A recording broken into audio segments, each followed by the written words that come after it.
আসসালামু আলাইকুম প্রিয় দর্শক, আজ 17 নভেম্বর, আগামীকাল 18 নভেম্বর। তো 18 নভেম্বরের কথা উল্লেখ করলাম কেন, এই দিনটা নিয়ে কেন আলোচনা হতে পারে সেই বিষয়টি আপনাদের আজকে আমি বলবো। 18 নভেম্বর হচ্ছে সেই দিন, যে দিনটার মধ্যে শেখ হাসিনা সহ 45 জনকে আন্তর্জাতিক অপরাধ ট্রাইব্যুনাল তাদের বিরুদ্ধে যে গ্রেপ্তারি পরোয়ানা জারি করেছিল, সেই জারি করে সরকারের কাছে এবং সংশ্লিষ্ট বিভাগগুলির কাছে বলা হয়েছিল যে এই দিনে 18 তারিখের মধ্যে, 18 নভেম্বরের মধ্যে আদালতে হাজির করতে হবে, মানে ট্রাইব্যুনালের সামনে হাজির করতে হবে। কারণ তাদের বিরুদ্ধে মামলা আছে, তাদের বিরুদ্ধে অভিযোগ আছে, সেই অভিযোগগুলো বিচার হয়তো শুরু হবে। এই জন্য তাদেরকে এই আদালতের সামনে হাজির করতে বলা হয়েছিল, যেন তারা নিজেরা বুঝতে পারে তাদের বিরুদ্ধে কী অভিযোগ এবং কোন অভিযোগের কি জবাব তারা দেবে। এগুলোর জন্য আদালত তো গ্রেপ্তারি পরোয়ানা জারি করেছে, আদালতও তাদের হাজির করতে বলেছে, কিন্তু যাদেরকে বলেছে তারা কি ব্যবস্থা নিয়েছে? তারা কি শেখ হাসিনাকে হাজির করতে পারবে 18 তারিখের মধ্যে? মানে আজকে দিনটা শেষ হওয়ার পরে পারবে যে না, এটা তো আপনিও বুঝেন, আমিও বুঝি। কেন পারবে না? তারও চেয়ে বড় প্রশ্ন, তারা কি শেখ হাসিনাকে আন্তর্জাতিক অপরাধ ট্রাইব্যুনালের সামনে 18 নভেম্বরের মধ্যে হাজির করার জন্য প্রাণান্তকর কোনো চেষ্টা করেছে? সে ধরনের কোনো চেষ্টা কি আপনারা দেখেছেন? আসেন ওনাদের চেষ্টাগুলি আমরা একটু বোঝার চেষ্টা করি। তার আগে গতকালে একটা ঘটনা বলি। সেই ঘটনাটা হলো, গতকালে ঢাকার একটা 5 স্টার হোটেলে একটা আলোচনা সভা হচ্ছিল। ভারত এবং বাংলাদেশের অনেক লোকজন সেখানে উপস্থিত ছিলেন। আসলে ভারত বাংলাদেশের যে রিলেশনস, মানে সম্পর্ক, এই সম্পর্কটা নিয়ে আলোচনার জন্যই এই অনুষ্ঠানটার আয়োজন করেছিল CGS, centre for governance studies, এরা আয়োজন করেছিল। এটার অনুষ্ঠানটার শিরোনাম ছিল bridging divides, navigating the complexities of India Bangladesh relations. মানে মোদ্দা কথায় বাংলাদেশ ভারতের সম্পর্কের ক্ষেত্রে যে জটিলতাগুলো আছে সেগুলো কীভাবে নিরসন করা যায় এই নিয়ে আলোচনা। ভারতের কিছু এক্সপার্ট ছিল, বাংলাদেশের কিছু এক্সপার্ট ছিল, নানা প্রসঙ্গ নিয়ে বিভিন্নভাবে তারা আলোচনা করেছে। এই আলোচনার এক পর্যায়ে বাংলাদেশের একজন বক্তার পক্ষ থেকে একটা প্রশ্ন ওঠানো হয়েছিল যে শেখ হাসিনাকে ভারত ফেরত দেবে কিনা, অথবা শেখ হাসিনাকে ভারত কিভাবে আশ্রয় দিয়ে রেখেছে। এটি প্রশ্ন, যে কবে ফেরত পাবো আমরা তাকে, ভারত ফেরত দেবে কিনা। এই প্রশ্নের এক কথায় একটা জবাব দিয়েছে ভারতীয় বিশেষজ্ঞরা, এক্সপার্ট বলেছে যে বন্দি বিনিময় চুক্তির আওতায় বাংলাদেশ যে কোনো সময় শেখ হাসিনাকে ফেরত চাইতে পারে। কিন্তু বাংলাদেশ কি সেটা চেয়েছে? এখনও চায়নি। এখন যদি আপনি চান, তারপরে না এটা নিয়ে আলোচনা হবে। আপনি একজনের কাছে কিছু একটা জিনিস চাচ্ছেন, সে দেবে কি দেবে না, আলোচনাটা কখন উঠবে? যখন আপনি চাইবেন। তারপরে আপনারা কি চেয়েছেন? আমাদের এই সরকার কি এখনো পর্যন্ত ভারতের কাছে শেখ হাসিনাকে ফেরত চেয়েছে? এই যে ভারতের বিশেষজ্ঞ যে প্রশ্নটা উত্তরটা দিল, এই উত্তরগুলো জবাব কি আমাদের কেউ দিতে পেরেছে? পারেনি। এই কারণে আমাদের সরকার তো এখনো পর্যন্ত ভারতের কাছে বলেইনি যে শেখ হাসিনাকে আপনারা ফেরত দেন। দেখুন, বন্দি প্রত্যর্পণ একটা চুক্তি আমাদের সঙ্গে ভারতের হয়েছে 2013 সালে। সেই চুক্তিটা আবার রিভাইজ হয়েছে, নতুন করে আরও কিছু চেঞ্জ করে আরও শক্তিশালী করা হয়েছে 2016 সালে।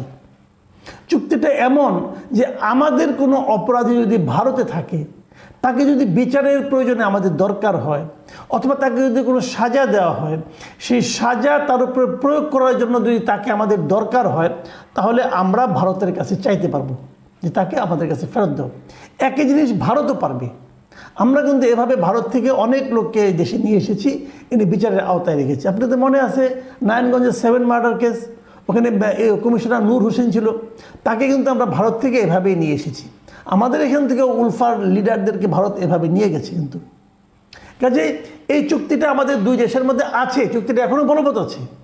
যতদিন এই চুক্তিটা বলবৎ আছে, আমরা তো ভারতের কাছে চাইতে পারি যে আমাদের একজন অপরাধী অথবা আমাদের একজন মামলার আসামি তোমার দেশে আছে, তাকে আমাদের আদালতের সম্মুখে হাজির করতে হবে, তোমরা তাকে ফেরত দাও। চাওয়ার পর ভারত কি বলে না বলে তার উপর তো আমার প্রতিক্রিয়া। কিন্তু আমার সরকার এখন পর্যন্ত সেরকম কিছু চাচ্ছে না কেন? সরকার একটা কাজ করেছে। সরকার মানে কি, এই ট্রাইব্যুনালের যিনি চিফ প্রসিকিউটর উনি বলেছেন যে আমরা শেখ হাসিনাকে আনার জন্য ইন্টারপোলকে জানিয়েছি এবং ইন্টারপোলকে বলেছি তাদের যে রেড কর্নার নোটিশ আছে সেখানে যেন শেখ হাসিনার জন্য তারা একটা নোটিশ জারি করে, রেড অ্যালার্ট যেটাকে বলি আমরা, রেড অ্যালার্ট জারি করতে বলেছি আমরা। আচ্ছা, এখন আমরা একটু বোঝার চেষ্টা করি ইন্টারপোলের রেড অ্যালার্ট জিনিসটা কি। এটার মাধ্যমে কি শেখ হাসিনাকে আমরা আনতে পারবো দেশে? রেড অ্যালার্টটাকে শোনারে ভাই, একটা আন্তর্জাতিক ইন্টারপোল যেটা আছে, ইন্টারপোল একটা আন্তর্জাতিক সংস্থা, তাদেরকে আমরা জানাবো যে এই লোকটাকে আছে, আপনাদের একটা ওয়েবসাইট আছে, ওয়েবসাইটের মধ্যে এটা বলা হয় রেড কর্নার নোটিশ জারি করা আর কি, সেখানে এই নামটা আপনারা ঢুকান। দেখেন ইন্টারপোলের কাছে সারা দুনিয়া এখন পর্যন্ত কতজন লোকের নামে রেড অ্যালার্ট জারি করার কথা বলা হয়েছে আপনারা ধারণা করতে পারেন? 666 জনের নামে সারা দুনিয়ায় রেড অ্যালার্ট জারি করা হয়েছে ইন্টারপোলে, তারা এটা প্রকাশ করেছে। তার মধ্যে ভারতেরই আছে 209 জন, আর আমাদের বাংলাদেশের আছে এখন পর্যন্ত 64 জন। এই 64 জনের মধ্যে একজন মৃত্যুদণ্ডপ্রাপ্ত আসামিও আছে, তাকে এই ট্রাইব্যুনালে মৃত্যুদণ্ড দিয়েছিল 71 মানবতা বিরোধী অপরাধের দায়ে। তাকে আমরা আনতে পেরেছি? এখনও কিন্তু পারিনি। আচ্ছা ঠিক আছে, আসলে রেড অ্যালার্ট জিনিসটা কি সেটা আরেকটু বলি। রেড অ্যালার্টের অর্থ হলো যে অমুক লোক, তাকে আমাদের দরকার, তার বিরুদ্ধে মামলা আছে, ওয়ারেন্ট আছে, অথবা সে আসামি, তার বিরুদ্ধে রায় আছে, সেটা বাস্তবায়নের জন্য আপনারা ওই লোকটাকে আমাদেরকে খুঁজে পাঠান। এই প্রথমত তারা খুঁজবে লোকটা কোথায় আছে, খুঁজে তারা পাঠাবে আমাদেরকে। তো হাসিনাকে খোঁজার কি আছে? আচ্ছা, আমি রেড অ্যালার্টের আরেকটা ঘটনা যেটা বলতে নিয়েছিলাম সেটা একটু বলেই নেই। আপনারা কি জানেন বিএনপি যে ভারপ্রাপ্ত চেয়ারম্যান তারেক রহমান, ওনার বিরুদ্ধেও কিন্তু রেড অ্যালার্ট জারি করা হয়েছিল। কে জারি করেছিল? হাসিনা সরকার জারি করেছিল। যে তারেক রহমান 21শে আগস্ট গ্রেনেড হামলা মামলার আসামি, দণ্ডপ্রাপ্ত আসামি, অতএব তার দণ্ড বাস্তবায়নের জন্য তাকে দেশে আনা দরকার, এই মর্মে তারা এই ইন্টারপোলকে বলেছিল রেড অ্যালার্ট জারি করার জন্য। সেটা 2015 সালের কথা। জারি করার পর তারপরে তারেক রহমানের যারা আইনজীবী আছে তারা এটা নিয়ে লড়াই করেছে যে ওনার বিরুদ্ধে রেড অ্যালার্ট জারি করা যেতে পারে না। এটা নিয়ে শুনানি হয়েছে, ইন্টারপোলের শুনানি হয়েছে, এবং ইন্টারপোলের শুনানি শুরু হওয়ার পর এটা 2016 সালের 14 মার্চ ইন্টারপোল এই রেড অ্যালার্টটা প্রত্যাহার করে নিয়েছে। ওই না, তারেক রহমানের বিরুদ্ধে রেড অ্যালার্ট প্রত্যাহার করে নেওয়া হলো, এটা রেড অ্যালার্ট হিসাবে থাকতে পারে না। তো যে জিনিসটা ইন্টারপোল প্রত্যাহার করে নিয়েছে, এখন শেখ হাসিনাটাকে প্রত্যাহার হতে পারে না? এটা হতে পারে। তারেক রহমানকে তো হাসিনা গভর্নমেন্ট মানে যাবজ্জীবন কারাদণ্ডপ্রাপ্ত আসামি হিসেবে অভিহিত করেছিল, বাংলাদেশের আদালতে বিচার হয়েছিল। শেখ হাসিনার বিরুদ্ধে বিচার এখনো হয়নি, বিচার শুরুই হয়নি। তো এটা তো ইন্টারপোলের কাছে আরও কম গুরুত্বপূর্ণ হবে। তাহলে কী হবে? এখন শেখ হাসিনার পক্ষে কেউ না কেউ যে সেটা মামলা করবে, শুনানি হবে, রেড অ্যালার্ট প্রত্যাহার হয়ে যাবে। এই কাজ হতে হতে 3 বছর 2 বছর লেগে যাবে। তাহলে এই সরকার কি আসলেই শেখ হাসিনাকে দেশে ফেরানোর ব্যাপারে আন্তরিক?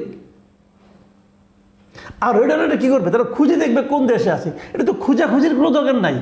ভারত তো একদিনের জন্য অস্বীকার করে নাই যে শেখ হাসিনা তাদের এখানে আছে। শেখ হাসিনা 5ই আগস্ট এই দেশ ছেড়ে চলে গেল। 6ই আগস্ট মানে পরের দিন ভারতের পররাষ্ট্রমন্ত্রী এস জয়শঙ্কর উনি ভারতের লোকসভায় এবং রাজ্যসভায় উভয় সভায় বিবৃতি দিয়ে জানালেন যে স্বল্পকালীন একটা নোটিশে শেখ হাসিনা ভারতে এসেছে। তারপর শেখ হাসিনা যে ভারতে আছে এটা তো ভারত সরকার অফিসিয়ালি বাংলাদেশকেও জানিয়েছে।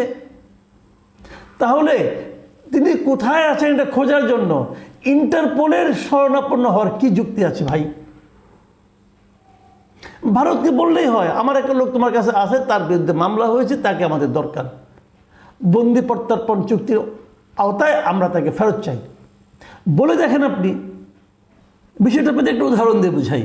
ধরা যাক আপনার একটা জিনিস আপনার বাড়ির পশ্চিমের ঘরে রয়েছে, আপনি জানেন আপনি তারপরে বিদেশি একজন লোককে এনে অথবা আরও গুরুত্বপূর্ণ একজন লোককে দায়িত্ব দিলেন, দিয়ে বললেন যে ভাই দেখেন তো জিনিসটা কোথায় হারিয়ে গেল। উনি কী করবেন? উনি সবগুলি ঘরের লোক পাঠাবেন, তোমরা দেখো, খুঁজে দেখো। তো আপনি উত্তর দক্ষিণ পূর্ব সমস্ত ঘরে খুঁজে এক সময় যে পশ্চিমের ঘরে উনি জানতে পারবেন। জানতে পারলে কেউ না আনতে পারবেন, কারণ ওই ঘরে তো একজন মালিক আছে।